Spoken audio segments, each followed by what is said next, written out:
Hello, good morning. It's nearly, it's afternoon now. I'm going to go for a little painting session because you see the sky's very grey now, but it was sunny and it's been raining for so long that I said to myself, well, I'll head out along this little road. Isn't that a nice little wall with all the moss and everything? Very nice. I'll head out along here and there's a little place with a river further up, and you can crawl in over you can get in over a fence. The person that owns it doesn't mind.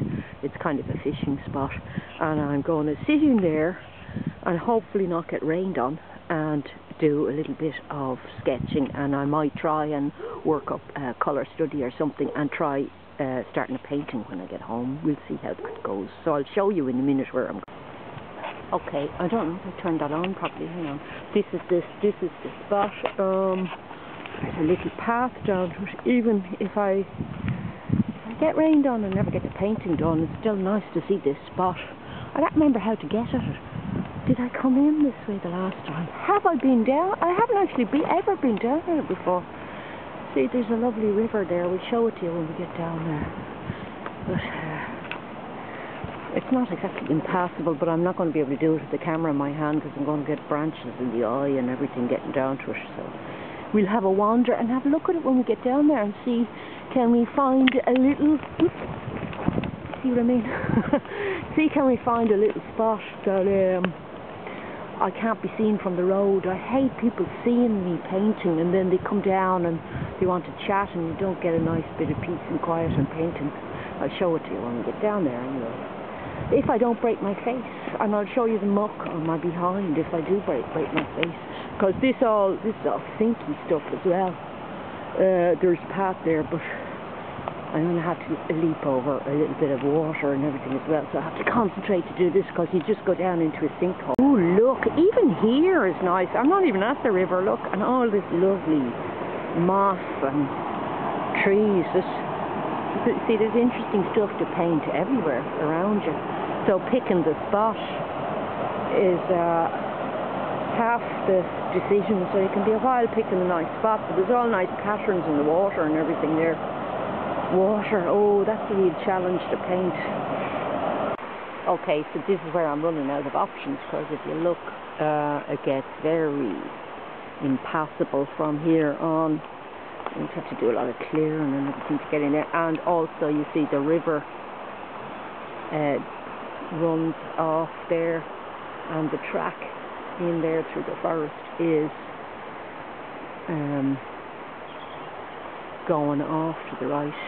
So I'm going to go back along this way. I did see, like, there's all sorts of little groupings of things that make an interesting composition. But I saw a grouping with some trees and a couple of rocks that I'm sort of interested in, had some of this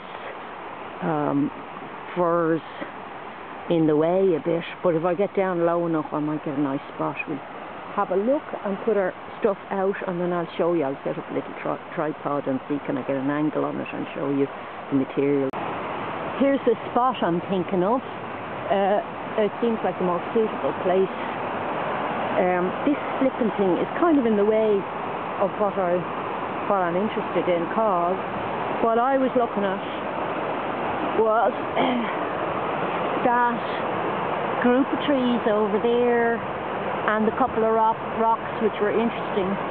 I sort of tried to get down to that little drop, a little weir thing there, or a fall, but I can't get a spot on front of it, and I think I'll drive myself mad trying to do too much. I could try and do the patterns in ripples and just look at those if I'm doing water, because there's enough in that.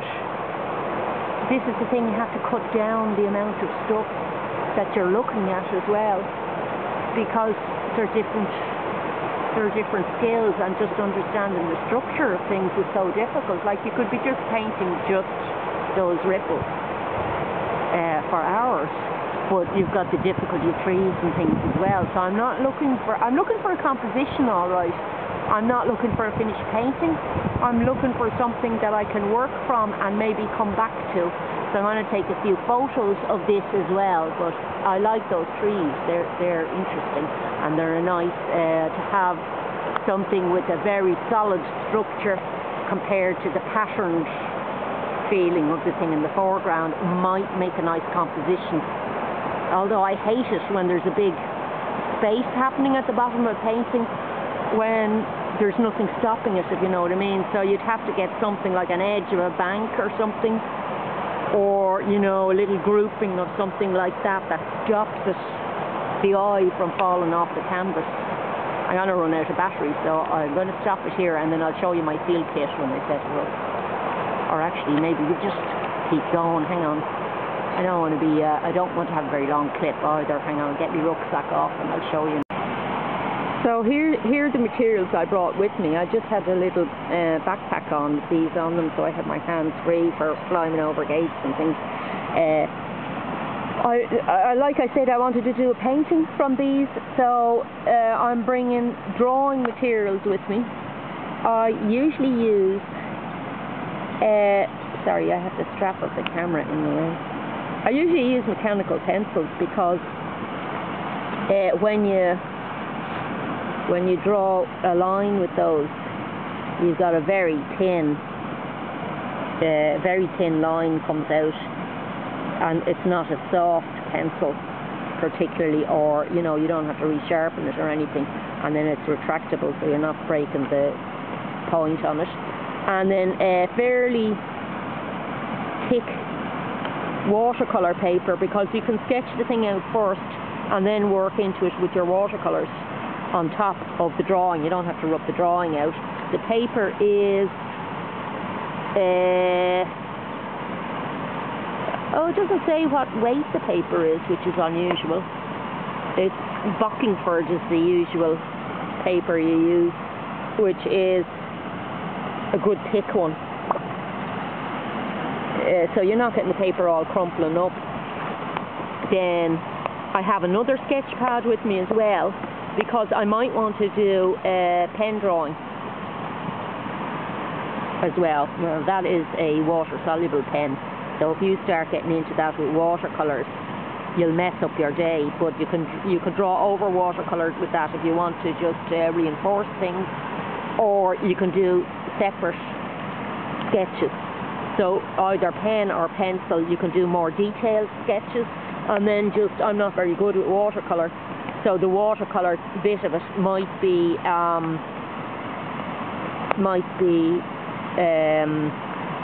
mightn't have the detail in it that you want, and it mightn't turn out right, so I'd normally sketch as well.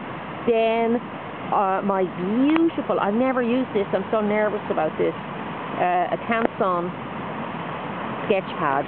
So that's very weatherproofy. That's nice for outdoor stuff. That is not really suitable for watercolour because it's too thin, but it's excellent for sketches or notes or whatever you want to do. And it's got little magnetic thing. It has this Coptic binding, which I'm very keen on, which is a cloth binding, and it sounds a bit fancy schmancy, but it's very sensible because outdoors you're not going to lose the binding. A sketch pad like that could be like you'd have a year's work in that, and hiking it around with you in pockets and things, and it doesn't fall apart. So it's worth, it wasn't that dear, it was €8. It was worth paying €8 for that tiny sketch pad. So sometimes it's worth getting the good materials. The paper is better as well, acid-free paper and everything, and better quality paper. It'll hold pencils and pen work better. Then your little brushes, I'll just lick it to show you. They have a very good point on them. And I just brought small, actually I did have one other, oh there. No, I left it at home, I didn't bring it with me. I had a flat pointed one like a filbert, which has a roundy top on it, but it's a flattened brush. But I have several small ones. I used to have a beautiful brush with this. This is a Winsor & Newton watercolour set. And it used to have a beautiful brush with it. I'd love to get the same brush again. It was a little metal one that had a metal cap on it. and the brush was retractable and fitted in there, and it was the best little, tiniest little point on it. I don't think you can get them separately, but I usually use those pan style watercolours because they're more economical than tubes, and they're more portable, because if you've got a set like that, that just goes in your pocket, you see. And you can take out the pans and put in your custom colours. You can buy the pans separately and have whatever colour you want. So if I didn't use white in it very much, I could take, pull the whole pan out and put in a colour that I wanted. And I have actually, I think, customised that in the past. I've bought, several ochres and things that weren't in it originally. And then you've got a little palette down the side. I never need an extra palette at all for field work. That's quite good enough, and it's got wells in it, and you just clean it with a tissue afterwards.